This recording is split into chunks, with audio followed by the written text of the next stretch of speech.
الحمد لله الحمد لله نحمده ونستعينه ونستغفره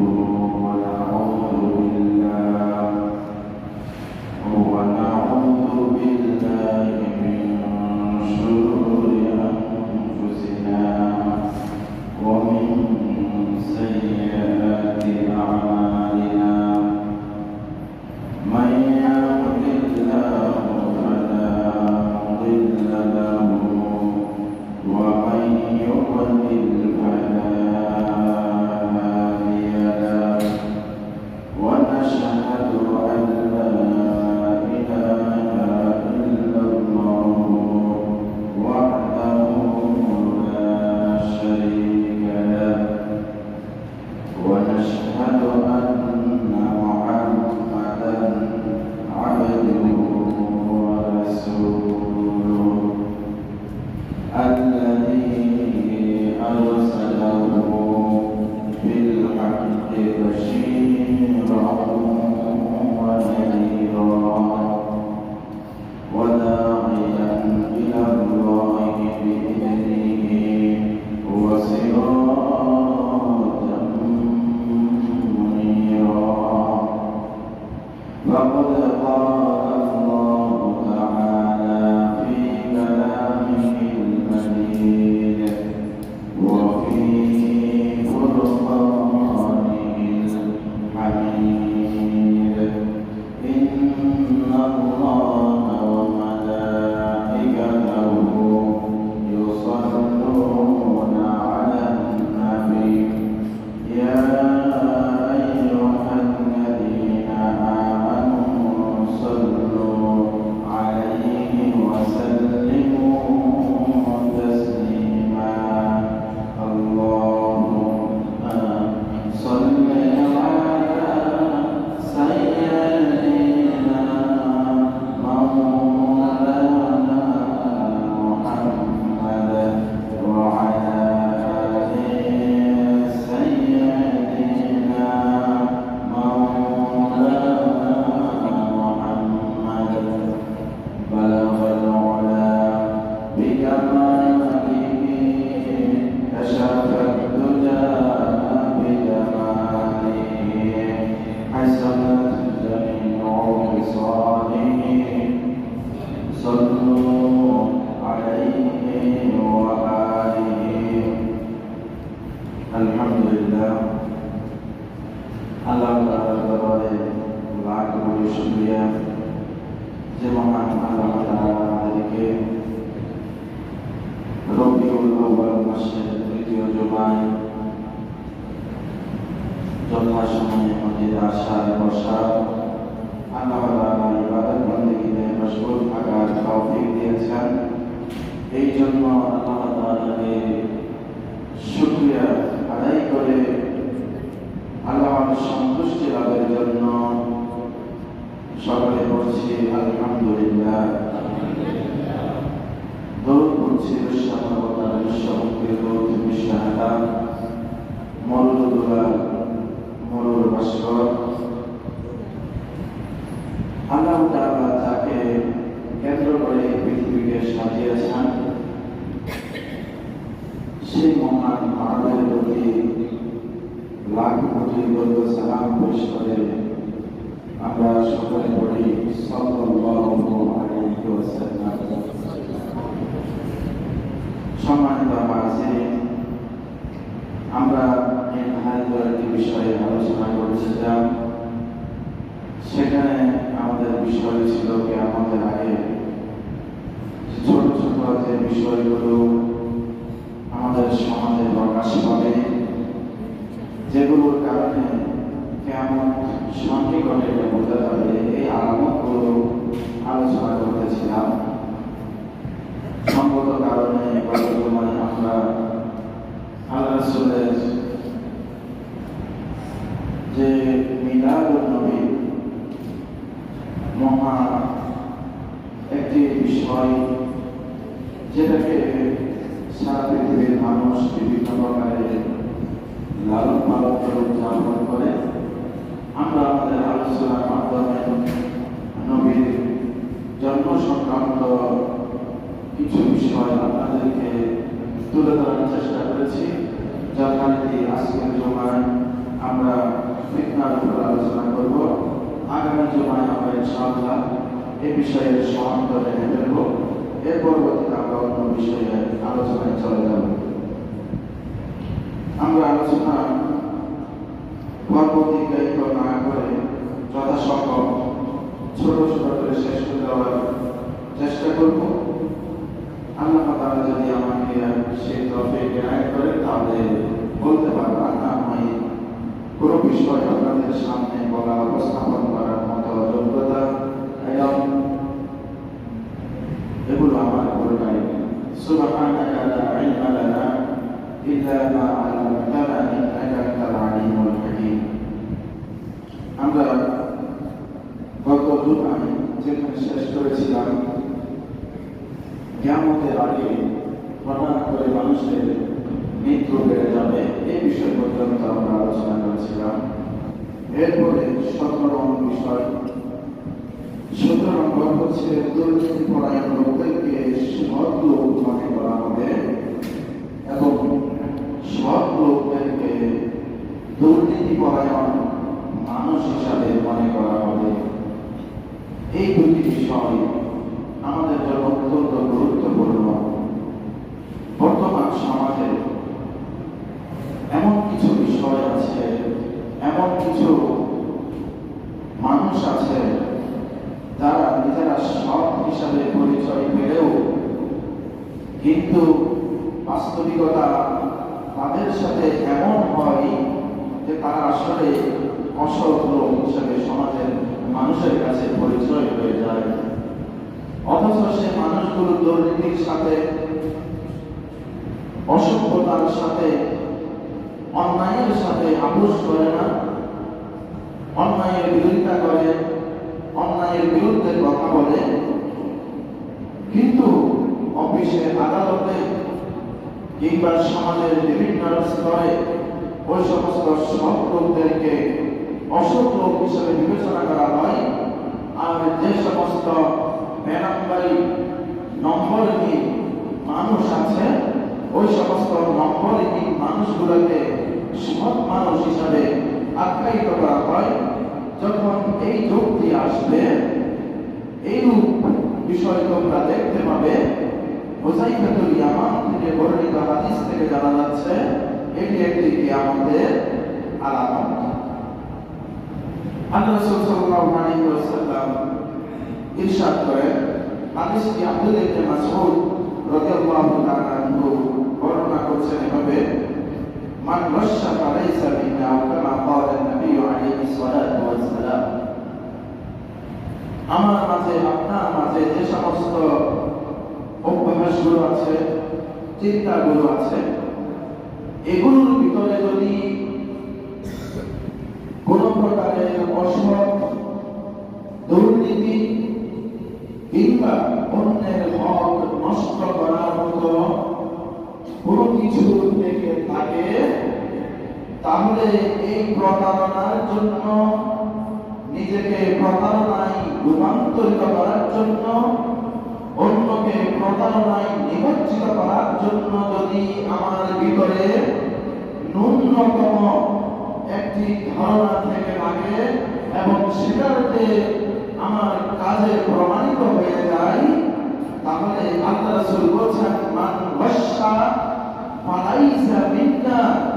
যেই ব্যক্তি প্রতারণা করে, অসৎ উপায় অবলম্বন করে, অসৎ চিন্তা করে, ওই ব্যক্তি আমার উম্মতের মধ্যে কেউ নয়। তাহলে আমরা যারা আজকে এই সমাজে বসবাস করি, আমরা যারা আজকে এই দুনিয়াতে জীবনের মতো, রূহের মতো সুন্দর একটি বিষয় আল্লাহ তাআলা আমার সাথে জুড়ে দিয়ে আমাকে মানুষ হিসেবে প্রেরণ করেছেন, অথচ আমার মানুষ হিসেবে বিবেক যেটা থাকা দরকার, সেই বিবেক বহির্ভূত বিবেক বিবর্জিত যখন কাজ আমি করে থাকি, তাহলে কিভাবে আমি সৎ মানুষ হলাম, কিভাবে আমি সৎ মানুষে নিজেকে প্রকাশ করলাম, অথচ আমার ভিতরে দুর্নীতি রয়েছে, আমার ভিতরে অন্যের জন্য হক নষ্ট করার মন মানসিকতা রয়েছে। এই ধরনের মন মানসিকতা যারা লালন করে তারা কখনোই আল্লাহ রাসূলের উম্মত হতে পারে না। বুখারী এবং মুসলিম শরীফের স্পষ্ট হাদিস আব্দুল্লাহ ইবনে মাসউদ রাদিয়াল্লাহু তাআলা থেকে আমাকে আপনাকে শুনিয়ে দেওয়া হচ্ছে, মান বাশা ফালাইসা মিন্না, প্রতারণা করে যে, দুর্নীতি করে যে, অসৎ উপায় অবলম্বন করে যে, সে কখনো নবীর উম্মত হতে পারে না। এরপর রাসূল সাল্লাল্লাহু আলাইহি ওয়াসাল্লাম বলেছেন হাদিসের পরের অংশে, ওয়াল মাকরু ওয়াল খিদাউ ফিন্নার, যেই ব্যক্তি কৌশল অবলম্বন করে, যেই ব্যক্তি অন্যকে ধোঁকা দেওয়ার মতো চিন্তা ভাবনা নিজের মস্তিষ্কে আনে, সেই ব্যক্তি ফিতনার জাহান্নামের অধিবাসী, সে জান্নাতের অধিবাসী হওয়ার কোনো সুযোগ নাই। তাহলে আসুন এখান থেকে একটি কথা আপনাদেরকে বোঝাতে চাই। আমি একজন পিতা হিসাবে, মাতা হিসাবে, আমি একজন সচেতন মানুষ হিসাবে যেই কাজগুলো আমি করে থাকি, দুর্নীতিগুলো করে থাকি, আপনাদের বিবেক বলতে আমার প্রশ্ন, যেই দুর্নীতিটা আমি করে যাচ্ছি এবং আমার সন্তানদের জন্য, আমার পরবর্তী প্রজন্মের জন্য যে বিষয়গুলো আমি আমার আত্মস্থে নিয়ে যাচ্ছি, আমার নিজের আয়ত্তে এনে ফেলছি, কাল যখন আমি মারা যাব, আমার সন্তান তো সেই সমাজটাতে বসবাস করবে যেই সমাজের রাষ্ট্রে পৃষ্ঠে আমি দুর্নীতি করেছি। সেই দুর্নীতি গ্রস্ত সমাজের ভিতরে তো আমার সন্তানটাই রয়ে যাবে, আমার সন্তানটা তো এই সমাজে রয়ে যাবে। এই সমাজ থেকে তাকে বের করে আপনার সাথে মরার কাটিয়ে নিয়ে যেতে পারবেন না। তাহলে যে দুর্নীতিটা আপনি করছেন, আমি করছি, অসৎ উপায়টা আমি আমার পরিবারের জন্য, সন্তানের জন্য করছি, অথচ এটা যে আমি আমার সাথে প্রতারণা নয়, আমার সন্তানের সাথে প্রতারণা করছি, কারণ সে আমার পরবর্তী প্রজন্ম সেই দুনিয়াতে বসবাস করবে, তাকে তো আমি হক থেকে বঞ্চিত করে যাচ্ছি। নিজের পায়ে নিজের কুঠার মেরে, নিজের পায়ে নিজের করাত দিয়ে কেটে অন্যের যাত্রা করা যেমন অসুন্দর, দুর্নীতিগ্রস্ত মানুষ হয়ে আমি আমার সন্তানের জন্য কিছু রেখে যাচ্ছি, অথচ এই সন্তানটা আগামীকালকে এই সমাজের আরেকজন বাসিন্দা হবে, যে সমাজটাতে আমি দুর্নীতি করে দিয়েছি, যে সমাজের মানুষকে আমি প্রতারণা করে দিয়েছি, মানুষের সাথে প্রতারণা করেছি, যাদেরকে ধোঁকা দিয়েছি, সে মানুষের ভিতরে আমার একটা সন্তান হয়ে গেছে। সে সন্তানটাকে আমি ধোঁকায় প্রবঞ্চনায় প্রবঞ্চিত করে এই সমাজের মানুষের কাছে রেখে যাচ্ছি, সেও তো অন্য আরেকটা সন্তানের হাতে প্রবঞ্চনার শিকার হবে কি না হবে? অবশ্যই তো হবে। এজন্য আল্লাহ রাসূল বলেছেন, মান বাশা ফালাইসা মিন্না ওয়াল মাকরু ওয়াল খিদাউ ফিন্নার, এই ধরনের দুর্নীতি, অসৎ উপায় অবলম্বন করে তারা তো নিজেদের সাথে অসৎ উপায় অবলম্বন করেছে, নিজের পরিবারের সাথে, কারণ সে যখন কাটিয়ে উঠবে, ওই কাটিয়ে ওঠার পরে তারপরে তো তার সন্তান, তার স্ত্রী, তার নাতি পুতিরাই তো এই সমাজের বাসিন্দা। আল্লাহ তাআলা যেন আমাদের বিবেককে জাগ্রত করে এই দুর্নীতি, অসৎ উপায় অবলম্বনকারী মানুষদের থেকে মাহফুজ রেখে সত্যিকার অর্থে একজন ইমানদার মানুষ হিসেবে আমাদের সবাইকে যেন পরিগণিত করেন। আমরা বলি আমিন। হযরত আব্দুল্লাহ ইবনে ওমর রাদিয়াল্লাহু তাআলা থেকে বর্ণিত, রাসূল সাল্লাল্লাহু আলাইহি ওয়াসাল্লাম বলেছেন, নাহা রাসূলুল্লাহ সাল্লাল্লাহু আলাইহি ওয়াসাল্লাম আনিল নাজশি নিষেধ করেছেন। আব্দুল ইবনে ওমর রাদিয়াল্লাহু তাআলা আনহুর সন্তান আব্দুল ইবনে ওমর রাদিয়াল্লাহু তাআলা আনহু বলছেন, নবী করিম সাল্লাল্লাহু আলাইহি ওয়াসাল্লাম আমাদেরকে নিষেধ করেছেন আইন হাদিসি প্রবঞ্চনার দিকে, দুর্নীতির দিকে, অসৎ উপায়ের দিকে যাতে আমরা না যাই। কারণ একটাই, আমি যে দুর্নীতি করছি, আমি যে অসৎ উপায় অবলম্বন করছি, এটা আমি সমাজের কারোর সাথে করি নাই, এটা আমি আমার সন্তানের সাথে করেছি। যদি আমি এটা থেকে ফিরতে পারি, নিজেকে যদি বাঁচাতে পারি, তাহলে আমি আমার সন্তানকে বাঁচিয়ে গেলাম। না হয় আমার সন্তান সেই দুর্নীতির মধ্যেই থেকে যাবে, সে সেখান থেকে উত্তরণ করার সুযোগ নাই। এরপরে 19 নং বিষয় হচ্ছে অপবাদ আরো বেড়ে যাবে। দুর্নীতির বিষয়ে আর বেশি কথা বলছি না, মৌলিক যে কথাটি, শুধু এই কথাটি আপনাদের সামনে হাদিস থেকে উপস্থাপন করলাম। অপবাদ আরো বেড়ে যাবে। কিয়ামতের আগে যে 72টি ফিতনা প্রকাশ পাবে, সেখানের মধ্যে আরো একটি ফিতনা হচ্ছে এমন একটি সমাজ, এমন একটি রাষ্ট্র, এমন একটি পরিবারে আমরা বসবাস করব, যেই পরিবারে একে অপরের প্রতি অপবাদ দিতে ন্যূনতম কুণ্ঠাবোধ করবে না, ন্যূনতম দ্বিধান্বিত হবে না। চরম আত্মপ্রশান্তি এবং হিংসা বিদ্বেষের বহির্ভূত বিষয়গুলোকে কেন্দ্র করে নিজেকে বাঁচিয়ে নেওয়ার জন্য অথবা বাঁচিয়ে দেওয়ার জন্য কাউকে অন্যের প্রতি অপবাদ দেওয়া বেড়ে যাবে। আল্লাহ রাসূল সাল্লাল্লাহু আলাইহি ওয়াসাল্লাম হাদিসে বলেছেন, লা ইয়াদখুলুল জান্নাতা কাদ্দাব। যে মানুষ তোমাদের মাঝে অন্যায়ভাবে অন্য কোনো মানুষকে যদি অপবাদ দেয়, সেই মানুষ কখনো জান্নাতে প্রবেশ করতে পারবে না। অপবাদ কি? আপনার ভিতরে এমন কোন গুণ, এমন কোন গুণ নেই, বা এমন কোন বিষয় যেটা আপনার সাথে সংশ্লিষ্ট নয়, কিন্তু আমি হিংসার বশবর্তী হয়ে অথবা আমি আপনার উন্নতি অগ্রগতিকে থামিয়ে দেওয়ার জন্য, আপনার পরিবারের উন্নতি অগ্রগতিকে থামিয়ে দেওয়ার জন্য, সমাজের শান্তিপ্রিয় মানুষকে উচ্ছৃঙ্খল মানুষ হিসেবে প্রমাণ করার জন্য, নীতিবান মানুষগুলোকে নীতিহীন মানুষের রূপান্তরিত করার জন্য তাদের বিরুদ্ধে এমন একটি কথা বলে দিলাম, তাদেরকে এমন একটি তহমত দিয়ে দিলাম যেটার সাথে তার কোন সম্পৃক্ততা নেই।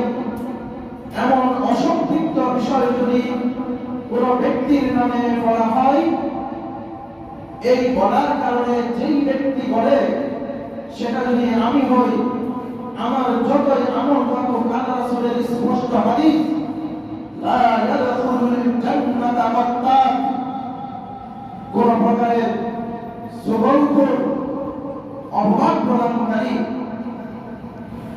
যারা মানুষের ভালো মন্দ বিবেচনা না করে বিচার বহির্ভূতভাবে অন্যের উন্নতি অগ্রগতিকে দমিয়ে দেওয়ার জন্য, সমাজের ভালো মানুষগুলোকে অপবাদ দিয়ে খারাপ মানুষের রূপান্তরিত করার জন্য যদি এরকম কেউ পায়তারা করে, এই পায়তারার জন্য সেই ব্যক্তি যতই আমলদারি হোক, যেই হোক, আল্লাহ রাসূল বলেছেন সে জান্নাতে প্রবেশ করতে পারবে না। বর্তমান সমাজে এমন ভাবে অপবাদ ছড়াছড়ি হচ্ছে, কি বলেন, পারিবারিক ভাবে, সামাজিক ভাবে, রাষ্ট্রীয় ভাবে, যেই জায়গায় আপনি যান, দলের মধ্যে দলাদলি, মানুষের দলাদলি, নেতাই দলাদলি, এমন দলাদলির আষ্টের পৃষ্ঠে আমরা জড়িয়ে গেছি যেখানে জনগণের উপরে কিভাবে সমাজে শান্তি আসবে এটার দিকে লক্ষ্য না রেখে কিভাবে নিজের দলকে বাড়ি করা যায়, নিজেকে কিভাবে সুশীল পাওয়া যায়, সুশীলতার অন্তরালে দুর্নীতির আক্রমণা নিজেকে জড়িয়ে রেখে অন্য মানুষকে হেনস্থা করে কেউ যদি বড় কিছু হতে চায় সে দুনিয়ার দিক থেকে অনেক বড় কিছু হতে পারবে, কিন্তু আখিরাতের দিক থেকে সে কখনোই বড় কিছু হতে পারবে না। তাকে স্পষ্টভাবে জানিয়ে দেওয়া হবে আজকে তোমার কোন ছাড় নেই। এবার কিতাবাকা কাফা বিনাফসিকা আল-ইয়াওমা আলাইকা হাসিবা।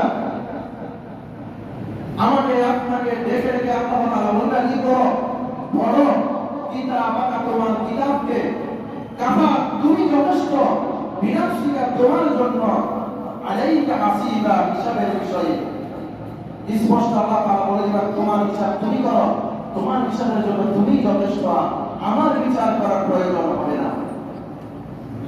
সেদিন অডিও ভিডিও আকারে আজকে আমি যা কিছু করছি হৃদয়টাকে খুলে দিয়ে হৃদয়টাকে টিভির পর্দার মতো খুলে দেওয়া হবে।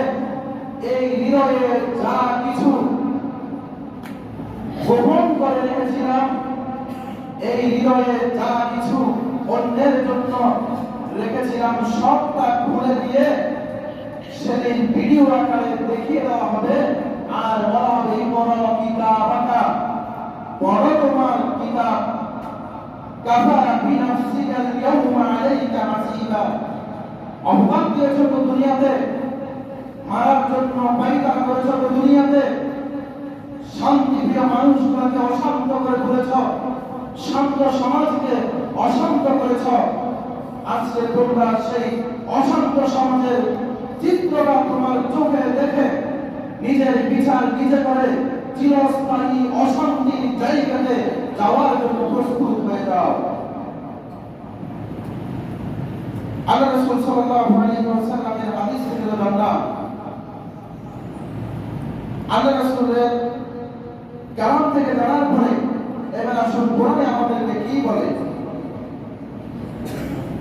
আল্লাহ তাআলা বলছেন সূরা নূর 12 আয়াতের একটি অংশে, লাউলা ইয সামি'তুমুহু যান্নাল মুমিনিনা ওয়াল মুমিনাত বিআনফুসিহিম খায়রান ওয়া ক্বালু হাযা ইফকুম মুবিন। যদিও এই আয়াতটি একটি বিশেষ বিষয়কে কেন্দ্র করে নাযিল হয়েছে, হুকুমের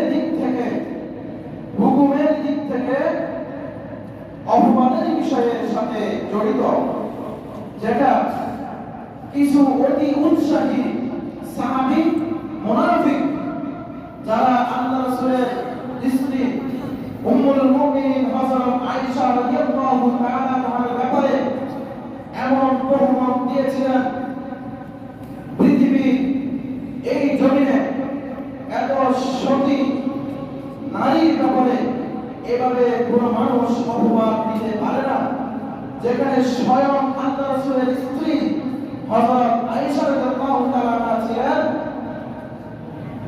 একটি ভুলের কারণে সাহাবীদের একটি অংশ যারা দায়িত্বশীল ছিলেন তারা হয়তো ভুলে গিয়েছেন, ভুলের কারণে আয়েশা রাদিয়াল্লাহু তাআলা ছিলেন অত্যন্ত চিপচিপে হালকা গড়ের মানুষ। তো তিনি যেই উটের পিঠে বা যেই ওই যে একটা উটের পিঠের উপরে এটাকে আরবিতে হাওদা বলা হয়, যেটাতে বসা হয়, বসা ভ্যানের মতো একটি জায়গা, তো এটাতে উনি ছিলেন কি ছিলেন না, হালকা হওয়ার কারণে ওনারা বুঝে নাই। আর আয়েশা রাদিয়াল্লাহু আনহা ঘুমন্ত অবস্থায় একটা খেজুর গাছের পাশে চাদর মুড়ি দিয়ে, যেহেতু সবাই রেস্টে ছিলেন উনি রেস্টে ছিলেন, তড়িঘড়ি করে সবাই যেহেতু চলে গেছেন, উনি ঘুমে থাকার কারণে যেহেতু আল্লাহ রাসূলের স্ত্রী ওনাকে এক পাশে রাখা হয়েছে, কিন্তু ভুলক্রমে উনি রয়ে গেলেন। কিছু সাহাবী পরক্ষণে সেই পথ দিয়ে আসার সময় যখন হযরত আয়েশা রাদিয়াল্লাহু তাআলা একজন সাহাবী ছিলেন, যিনি আয়েশা রাদিয়াল্লাহু আনহা ওখানে দেখে তিনি নিয়ে আসার জন্য মনস্থির করলেন। ওরা দেখে ভাবলো আয়েশা রাদিয়াল্লাহু আনহা অন্য কোনো কারণে রয়ে গেছেন, বলি নাউযুবিল্লাহ। মুখ দিয়ে বলতেও চিন্তা করতেও যে লজ্জা লাগে, এই ধরনের একটি কথা তারা বলে ফেলেছে। আল্লাহ রাসূলের কান পর্যন্ত যখন এসেছে, আল্লাহ রাসূল আয়েশার সাথে কথা বলেন নাই। এবং আয়েশা রাদিয়াল্লাহু আনহা দীর্ঘদিন হযরত আবু বকরের বাড়িতে, মানে আবু বকর হচ্ছেন হযরত আয়েশা রাদিয়াল্লাহু আনহার পিতা, ওনার বাড়িতে রয়ে গেলেন। আয়েশা রাদিয়াল্লাহু আনহা যখন শুনলেন এই বিষয়টি তার সাথে কথা হয়েছে, আবু বকর জানতেন তার মেয়ের অবস্থা, আল্লাহ রাসূল জানতেন ওনার স্ত্রীর অবস্থা। আল্লাহ তাআলা পরীক্ষা করবেন ঈমানকে।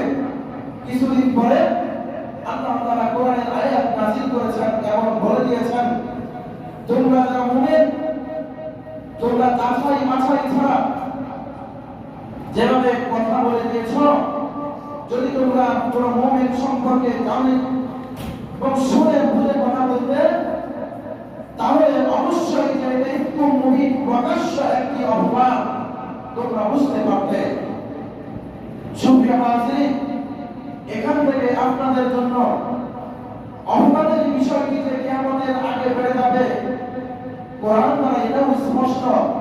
আমাদের মুসলমানেরা যারা আমরা মুসলমান নিজেদেরকে দাবি করি, সত্যিকার অর্থে যদি আমরা মুসলমান হয়ে থাকি, আমি যেই দলের হই না কেন, যেই ব্যক্তির অনুসারী হই না কেন, যেই মতের অনুসারী হই না কেন, আমার আপনার এবং তাদের প্রত্যেকের লালন পালন কর্তা, প্রত্যেকের সৃষ্টিকারী তো একমাত্র আল্লাহ। যে আল্লাহ তাআলা আমাকে, আপনাকে এবং তাদেরকে সৃষ্টি করেছেন, এই জমিনে মানুষ হিসেবে বসবাস করার তৌফিক দিয়েছেন, জেনে বুঝে না বুঝে অবুঝ শিশুর মতো এভাবে একজনের বিরুদ্ধে আরেকজনের মানহানিকর কথা বলা, এটা কখনোই একজন মুমিনের কর্তব্য হতে পারে না।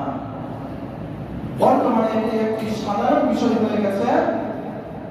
আর যখন এভাবে আপনাদের বিষয়গুলো সাধারণ হয়ে যাবে, এই কিয়ামতের আগে প্রকাশিত হবে এরকম ভয়ঙ্করটি ফিতনার মধ্যে এটি একটি ফিতনা। আল্লাহ তাআলা যেন আমাদেরকে এই ধরনের অপবাদ দেওয়া থেকে, ফিতনা সৃষ্টিকারী থেকে আল্লাহ আমাদের সবার ঈমানকে যেন মাহফুজ রাখে, আমরা বলি আমিন। এরপরে 20 নম্বর বিষয় হচ্ছে, বৃষ্টি হওয়া সত্ত্বেও পরিবেশ উষ্ণ থাকবে। কিয়ামতের আগে এমন একটি সময় আসবে, এমন যুগ আসবে, যে সময়গুলোতে আমি আপনি অন্যায় জুলুম করার কারণে নিজেদের নফসের প্রতি নিজেদের এমন জুলুম করব, যেই জুলুমের কারণে আল্লাহ তাআলার রহমতের বৃষ্টি আমাদের জন্য গজবে পরিণত হয়ে যাবে। একটা সময় আপনাদের যাদের বয়স মোটামুটি 40-এর উপরে, আপনাদের কাছ থেকে জানতে চাই, আজ থেকে 20 বছর আগেও বর্তমান বর্ষার যে রূপ, বৃষ্টির যে ব্যবহার আমাদের সাথে হচ্ছে, আজ থেকে বেশি না মাত্র 2 যুগ আগে বৃষ্টির ব্যবহার কিন্তু আমাদের সমাজের সাথে এইরকম ছিল না। নির্দিষ্ট যে বর্ষার সময়, সেভাবে নির্দিষ্ট সময়ে বর্ষা এসেছে। বায়ুমণ্ডলের তারতম্য, যেভাবে 6টা ঋতু হওয়া দরকার, সেভাবে 6টা ঋতু আপনারা পেয়েছেন। কালের আবর্তে আমাদের কিছু কর্মের কারণে, সাম্রাজ্যবাদী কিছু আচরণের কারণে, নৈতিকতা বিবর্জিত কিছু ব্যবহারের কারণে আমরা এই সুন্দর সমাজটাকে, বসবাস উপযোগী এই জমিনটাকে এমন ভাবে দুষ্কৃতির আক্রমণ বানিয়ে ফেলেছি, এমন ভাবে অন্যায়ের আক্রমণ বানিয়ে ফেলেছি। বৃষ্টি হওয়ার যে সুন্দর পরিবেশ, আল্লাহ তাআলা আমাদেরকে যে নিয়ামত দিবেন, সেই নিয়ামতটুকু আমাদের জন্য এখন গজব হয়ে দাঁড়িয়ে গেছে। কিয়ামতের আগে এভাবে প্রকাশিত হতে থাকবে একটির পর একটি ফিতনা। সেই ফিতনা থেকে একটি ফিতনা হচ্ছে বৃষ্টি হবে প্রচুর, এবং সেই বৃষ্টি তো রহমতের জন্য হবে, জমিনের ফসল উৎপাদনের জন্য হবে, জমিনের উর্বরতা বৃদ্ধির জন্য হবে। কিন্তু এই সময়টাতে এসে দেখা যাচ্ছে জমিনের উর্বরতা বৃদ্ধির চাইতে জমিনের ফসলগুলোকে নষ্ট করে দিচ্ছে। আমাদের সুন্দর পরিবেশকে সবুজ শ্যামল করার পরিবর্তে বৃষ্টি অত্যাধিক হওয়ার কারণে এমন হচ্ছে, যেখানে বৃষ্টি হচ্ছে এত বেশি হচ্ছে, সবুজ শ্যামল জায়গাগুলো নষ্ট হয়ে যাচ্ছে। অথবা বৃষ্টি হচ্ছে না এমন না হতে না হতে সবুজ শ্যামল জায়গাগুলো মরুভূমিতে রূপান্তরিত হয়ে যাচ্ছে। এটা আমাদের হাতের কামাই। আল্লাহ তাআলা সূরা মুমিনুনের 18 আয়াতে এই বৃষ্টি সম্পর্কে বলছেন, وَأَنزَلْنَا مِنَ السَّمَاءِ مَاءً بِقَدَرٍ مَا فَأَسْكَنَّاهُ فِي الْأَرْضِ وَإِنَّا عَلَى ذِهَابٍ بِهِ لَقَادِرُونَ। আল্লাহ তাআলা তো আমাদেরকে এই বৃষ্টি দিয়েছেন আকাশ থেকে। وَأَنزَلْنَا مِنَ السَّمَاءِ, আমি তোমাদের জন্য আসমান থেকে বৃষ্টিগুলো নাযিল করেছি, বৃষ্টিগুলো দিয়েছি। বেকদারি, একটা পরিমাণ, একটা স্কেল মোতাবেক, একটি নির্দিষ্ট পরিমাণ মোতাবেক তোমাদের জন্য আমি বৃষ্টিকে নির্বাচন করেছি, বৃষ্টিকে তোমাদের জন্য নাযিল করে, অর্থাৎ বৃষ্টি তোমাদের জন্য পতিত করি। ফাসকান্নাহু ফিল আরদ, এরপরে এই বৃষ্টির মাধ্যমে এই জমি সিক্ত হয়, সুশোভিত হয়। এই জমি আল্লাহ তাআলা বলছেন আমি নির্দিষ্ট পরিমাণ তারতম্যভেদে ভিন্ন ভিন্ন জায়গায় তোমাদের জন্য পরিবেশ উপযোগী হিসাবে আমি তোমাদের জন্য বৃষ্টি দিয়ে থাকি। আর এর মাধ্যমে জমিনটা সুশোভিত হয়। আর জমিন যদি সুশোভিত হয়, তোমরা সুন্দর একটি পরিবেশ পাবে। আর সে সুন্দর পরিবেশে তোমরা নিজেদেরকে খাপ খেয়ে বসবাস করাতে পারবে। অথচ এই সুন্দর পরিবেশটাকে গাছগাছালি কাটার মাধ্যমে, অপরিকল্পিত শহর নগরায়ন করার কারণে আমার টাকা আছে, আমার ক্ষমতা আছে, ক্ষমতা আর টাকার বাহাদুরি দিয়ে সুন্দর পরিবেশকে এমন ভাবে অসুন্দর নগর করছি সুন্দর, কিন্তু পরিবেশের জন্য অসুন্দর একটি বিষয় আমরা উপস্থাপন করছি। যেভাবে পরিবেশকে রক্ষার জন্য নিয়মতান্ত্রিকভাবে কাজ করা দরকার, সমাজের সম্মিলিত প্রচেষ্টায় যেভাবে আবাসন প্রকল্প করা দরকার, আমরা সেভাবে আবাসন প্রকল্প না করার কারণে আজকে আমাদের এই ধর্মদশা। وَإِنَّا عَلَى ذِهَابٍ بِهِ لَقَادِرُونَ। আল্লাহ তাআলা এখানে কোন কৌশল একটি কথা বলেছেন। আল্লাহ চাইলে বৃষ্টি আনতে পারেন, আল্লাহ চাইলে বৃষ্টি নিয়ে যেতে পারেন। এটার উপর আল্লাহ তাআলা শক্তিশালী, আল্লাহ তাআলা ক্ষমতাবান। আল্লাহ তাআলা নিজের ক্ষমতার ব্যাপারে দাপট দেখিয়ে কথা বলেন নাই। আল্লাহ তাআলা নিজের ক্ষমতার ব্যাপারে, সম্পদের ব্যাপারে লৌকিকতা করেন নাই। আল্লাহ তাআলা বলছেন তোমরা যদি অন্যায় করো, তোমরা যদি আমার বিধানগুলোকে না মানো, আমি তোমাদের উপর থেকে কেড়ে নেওয়ার মতো ক্ষমতা আমার আছে। আবার তোমাদের উপরে সেটা অধিক তাহার দেওয়ার মতো ক্ষমতা আমার আছে। আল্লাহ তাআলা এখানে কৌশলের কথাটাকে আমাদেরকে বুঝিয়ে দিচ্ছেন। আমি কিন্তু তোমাদের প্রত্যেকটা বিষয়ে অবজারভেশনে রেখেছি, নিজে অবজারভার হিসেবে,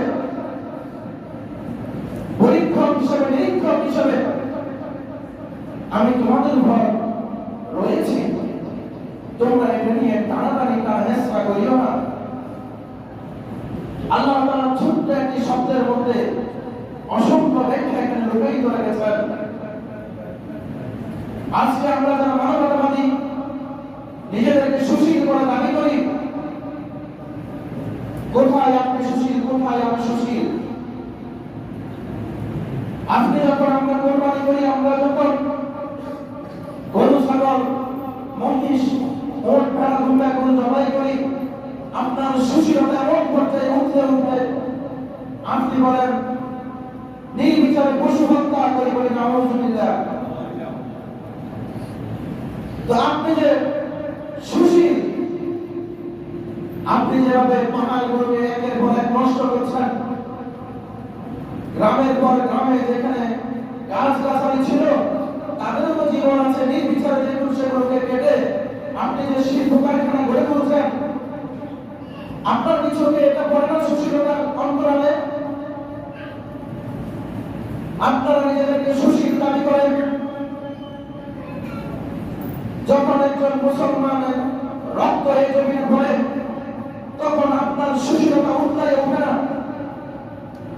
কিন্তু ভিন্ন ধর্মের বা ভিন্ন কেউ যদি একটা লাঠির বাড়িও খায় তখন আপনার সুশীলতা জেগে উঠে, তখন আপনার মাঝে সাম্প্রদায়িকতার মানে অসাম্প্রদায়িক চিন্তা ভাবনা আপনার মাঝে জেগে উঠে। এগুলো কিভাবে সম্ভব? আপনারা যদি একটু লক্ষ্য করেন, আপনাদের মনে থাকার কথা, আল্লাহ তাআলা নিজের ক্ষমতার ব্যাপারে কোনো প্রকারে উত্তরপূর্ণ কোরআনে হাদিসে কোথাও আল্লাহ এবং আল্লাহর রাসূল বলেন নাই। আল্লাহ তাআলা আমাদেরকে সুন্দর ভাষায় বলেছেন। আল্লাহ তাআলা কিভাবে বলেছেন দেখেন, কাইফা তাকফুরুনা বিল্লাহ ওয়া কুনতুম আমওয়াতান ফাআহইয়াকুম থুম্মা ইউমীতুকুম থুম্মা ইউহয়ীকুম থুম্মা ইলাইহি তুরজাউন। তোমরা কিছুই ছিল না, আমাকে কিভাবে অস্বীকার করো? তোমাদের তো অস্তিত্ব ছিল, আমি তোমাদেরকে অস্তিত্ব দিয়েছি, আবার সে অস্তিত্ব থেকে তোমাদেরকে ফিরিয়ে নিয়ে আসবো, আবার আমি তোমাদেরকে জীবিত করবো, তোমরা আমার কাছে ফিরে আসো। আপনি কিভাবে কথাগুলো তারা বলছেন? এরপর আল্লাহ তাআলা বলেছেন, ওয়ালা তাকফু মা লাইসা লাকা বিহি ইলম ইন্নাস সামআ ওয়াল বাসারা ওয়াল ফুআদা কুল্লু উলাইকা কানা আনহু মাসউলা। আর তোমার যে ব্যাপারে জ্ঞান নাই সেই ব্যাপারে কথা বলিও না, যে বিষয়ে তোমার ধারণা নাই সেই বিষয়ে তুমি কথা বলিও না, কারণ তোমার প্রত্যেকটা কথা ইন্নাস সামআ ওয়াল বাসারা ওয়াল ফুআদা কুল্লু উলাইকা কানা আনহু মাসউলা। তোমার দেখা, তোমার শোনা, বলা প্রত্যেকটা বিষয়ে আমি কিন্তু তোমাকে জিজ্ঞাসা করব। ওয়ালা তামশি ফিল আরদি মারহা ইন্নাকা লান তাবলুগাল আরদা ওয়া লান তাবলুগাল জিবালা তুলা। জমিনে এমন উচ্ছৃঙ্খলভাবে হাঁটিও না, বিশৃঙ্খলভাবে হাঁটিও না, বিশৃঙ্খল পরিবেশ সৃষ্টি করিও না। তুমি যতই বড় হও, আমি যে পাহাড় দিয়েছি তোমার সিনাকা সেই পাহাড়ের উপরে, তোমার সিনাকা সেই পাহাড়ের উপরে যাই না, তোমার সিনাকা সেই পাহাড়ের নিচেই থাকে। অর্থাৎ আমি যে ক্ষুদ্র এটা আল্লাহ তাআলা আমাকে বলে দিয়েছেন। তোমার সিনাকা এত টান করে চলিও না, তোমার সিনাকা পাহাড়ের উপরে উঠতে পারবে না। অতএব চিন্তা ভাবনা করে সমাজের প্রতিটা কর্ম আমাকে আপনাকে করার জন্য আল্লাহ এবং আল্লাহর রাসূল আদেশ করেছেন। গত সপ্তাহে শনিবারে আপনাদের এই জায়গাটাতে পার্বত্য অঞ্চলে শান্তি সম্প্রীতি রক্ষায় মুসলমানদের করণীয় শীর্ষক যে একটি সেমিনার হয়েছিল, আপনাদেরকে একটি ইঙ্গিত করাতে চাই, বোঝাতে চাই। আপনাদেরকে আগেও বলেছিলাম, এই পৃথিবীতে একমাত্র ইমানদার মুসলমানের জন্য আল্লাহ তাআলা এই পৃথিবীর জমিনকে টিকিয়ে রেখেছেন। যেদিন এই জমিনে একজন প্রকৃতপক্ষে লা ইলাহা ইল্লাল্লাহর জান্নাবাদী থাকবে, ততদিন পর্যন্ত আল্লাহ এই জমিনকে ধ্বংস করবেন না, ওয়াদা করেছেন নবীর মাধ্যমে। যেদিন প্রকৃতপক্ষে একজন লা ইলাহা ইল্লাল্লাহ বলার মতো মানুষ থাকবে না, সেদিন কিন্তু কিয়ামতের ঘটনা আমার আপনার জন্য পশ্চিম দিকে শুধু উদয় হয়ে যাবে। অতএব আমরা যারা মুসলমান, আপনাদের ইমানগুলোকে জাগার জন্য আমি বলছি, আপনারা কোন অন্য জায়গা থেকে কিংবা অন্য কোন ধর্ম থেকে ধর্মান্তরিত হন নাই। স্পষ্ট আপনাদেরকে জানিয়ে দিতে চাই, হযরত আদম আলাইহিস সালাতু ওয়াস সালাম ছিলেন এই পৃথিবীর সমস্ত মানুষের আদি পিতা। হাওয়া ছিলেন এই পৃথিবীর সমস্ত মানব মণ্ডলীর মা। দুইজন মুসলমান ছিলেন, তাকে উত্তম ধর্মে ছিলেন। আমাকে একটু বলবেন কখনো রাখবে মুসলমান ছিলেন, তাকে উত্তম ধর্মে ছিলেন, মুসলমান ছিলেন, ইমানদার ছিলেন না বেঈমান ছিলেন? ইমানদার ছিলেন। এই পৃথিবীর মানুষগুলো প্রত্যেকটা জন্ম হয়েছে ইমানদার আদম এবং হাওয়া থেকে। এই রূপ নামের উপরে আমাদের প্রত্যেকের জন্ম হয়েছে, কিন্তু কালের ক্রমে শয়তান আমাদেরকে ধোঁকা দিয়ে, ধোঁকা বানিয়ে মানব তন্ত্রে আমরা বিশ্বাসী হয়ে, মানব পূজারী হয়ে, মানুষের গোলামি করে আমরা আল্লাহর আমাকে ভুলে গিয়ে সব পথ থেকে দূরে চলে গিয়ে আমরা হিন্দু, বৌদ্ধ, খ্রিস্টান, মুনাফিক, অমুসলিম হয়েছি। ঠিক না ঠিক?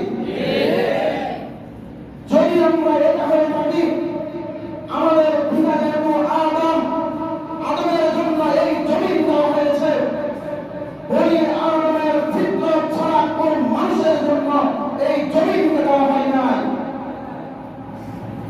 অতএব উদাহরণ দিয়েছিলাম আপনাদেরকে, এই যে সুপারি গাছ, নারকেল গাছ দেখেন, তারপরে এই ধরনের যে সমস্ত গাছগুলো কাণ্ডের ভিতরে বট গাছ, চিল গাছের মতো গাছগুলো অন্যপাখি বিচি খেয়ে ওই গাছগুলোতে পায়খানা করার কারণে সেখানে একটি বট গাছ উঠেছে।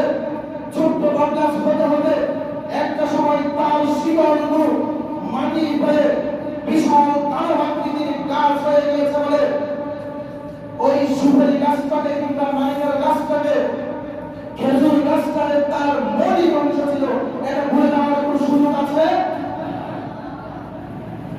কিন্তু সেই বটগাছকে যদি বলা হয় এখন প্রকৃত অর্থে সেই ছিল মূল, অথচ সে আরেকটা গাছের কাণ্ডের মধ্যে জন্মগ্রহণ করে আজকে বড় হয়ে গিয়েছে বলে মুসলমানের থেকে অমুসলিমের সংখ্যা বেশি হয়ে গিয়েছে বলে সনাতনী ধর্মের নামে যারা আমাদের মুসলমানদেরকে ডাইভার্ট করা মানুষ মনে করে, আমাদের মুসলমানদেরকে হিন্দু থেকে মুসলমান হয়েছি বলে মনে করে। মনে রাখবেন, আমরা মুসলমান হিন্দু থেকে হয় নাই, আমরা বরং তারা মুসলমান থেকে হিন্দু হয়ে গিয়েছে। ঠিক না নাকি? তারা তাদের ইমানকে নষ্ট করেছে। আজকে পার্বত্য অঞ্চলে হিন্দুত্ববাদী, উগ্রবাদী আগ্রাসনের মদত দ্বারা এবং যারা এটার পিছনে কাজ করে, মনে রাখবেন এই জমিন কোন অমুসলিমের জন্য, কোন বেঈমানের জন্য আল্লাহ তাআলা সৃষ্টি করেন নাই। এই জমিনকে সৃষ্টি করেছেন মুসলমানের জন্য। অতএব মুসলমান যতদিন থাকবে ততদিন আল্লাহ তাআলা তামাম দুনিয়ার মানুষকে খাবার দিবেন। আমি আপনি মুসলমান যদি না থাকি, কেউ এই পৃথিবীর খাবার পাবে না। আল্লাহ তাআলা ওয়াদা। অতএব আমরা কারণ কোথাও থেকে ভেসে এসে এখানে উড়ে এসে জুড়ে বসে নাই। এই জমিনের প্রতিটা মানুষের যেই ধর্মের হোক সমানভাবে বসবাস করার অধিকার রাখে। সম্প্রীতি রক্ষায় কোরআনের চাইতে, সম্প্রীতি রক্ষায় হাদিসের চাইতে কোন উৎকৃষ্ট মানদণ্ড যদি পৃথিবীতে থাকে তাহলে আমরা সেটার দিকে যেতাম। কিন্তু আল্লাহ তাআলা আমাদেরকে যে মানদণ্ড দিয়েছেন, সেই মানদণ্ডের না থাকার কারণে নির্বিচারে আমার ভাইরা, আপনার ভাইরা খুন হয়ে যাচ্ছে, গুম হয়ে যাচ্ছে। আমি আপনি বলার মতো কোনো সুযোগ নাই। কেন? কারণ আমাদেরকে যখন বলা হয় এই কাজটা করবেন, এই কাজটা করবেন না, তখন আমরা ঝিমিয়ে থাকি।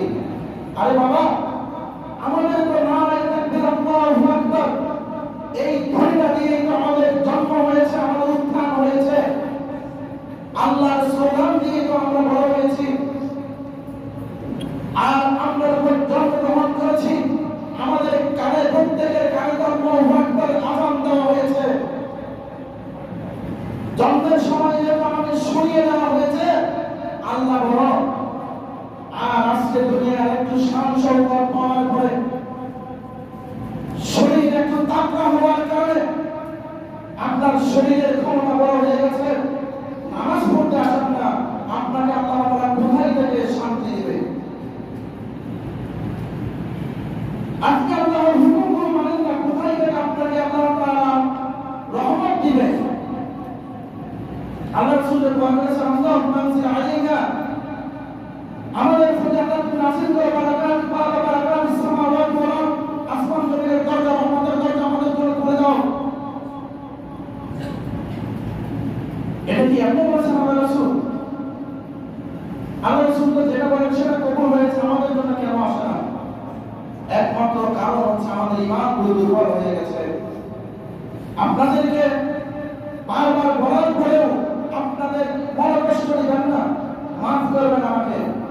এমন একটা জুমার দিন পাওয়ার পরেও যারা জুমার আযান শোনার পরে অন্য দুনিয়াবি কাজ করা আরাম জানেন, এটা আমি 10 বার বলেছি কমপক্ষে, এরপরেও একটা 20 একটা নামাজ দাঁড়াই যাচ্ছে, কবুল করাচ্ছেন, তো আপনার প্রতি কি আল্লাহ বলাবে? আপনাকে তো আল্লাহ তাআলা শয়তান দিয়ে বলাচ্ছেন যে আপনাকে উল্টা দিকে, তো ওরকম যদি আপনি দৌড়াই উল্টা দিকে শয়তানের পথে, এত ব্যস্ততা দুনিয়ার, আমি তোমার নামাজটা পড়তে আসতে পারি না ঠিক সময়ে, তো আমার প্রতি কিভাবে আপনার রহমত আসবে? আমাদেরকে তো এভাবে মারবে, মানুষ আমাদের যদি এভাবে মারবে। কারণ আমার যদি নামাজ, আমার যদি রোজা, আমার যদি হজ, আমার যাকাত, এগুলো যদি ঠিক থাকতো, আমি হাত তোলা লাগে আমার জন্য আল্লাহ তাআলা ফেরেশতা পাঠিয়ে দিতেন। তারা আমাদেরকে একটা গুলি করার আগে তাদের বুকে 10টা গুলি করে ফেরেশতা তাদেরকে গুলি করে মেরে ফেলতেন। বদর ময়দানের কথা আপনারা জানেন না?